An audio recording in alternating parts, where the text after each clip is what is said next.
யார் அந்திரேயா? இயேசுவின் முதல் சீடர்களில் ஒருவர், பேதுருவின் சகோதரன், மெசியாவை கண்டோம் என்று முதலில் அறிவித்தவன். அந்திரேயா கிரேக்கம் அகாயா பகுதியில் சுவிசேஷம் பிரசங்கித்தார். பலர் இயேசுவை ஏற்றுக்கொண்டதால் அங்கிருந்த அரசன் ஏஜியஸ் பயங்கரமா கோபமடைந்தான்.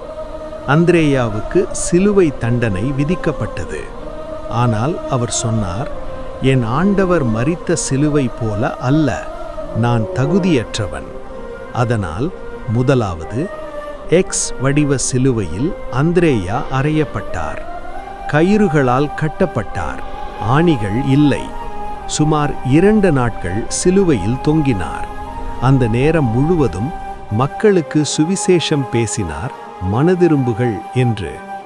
இறுதியில் தேவனுக்குள் நிம்மதியாக நித்திரையடைந்தார். மனிதர்கள் நினைத்தது, இவன் தோற்றான். தேவன் சொன்னது, இவன் உண்மையான சாட்சி. அந்திரேயா மரணம் தோல்வி அல்ல, சுவிசேஷத்திற்கான விசுவாச வெற்றி.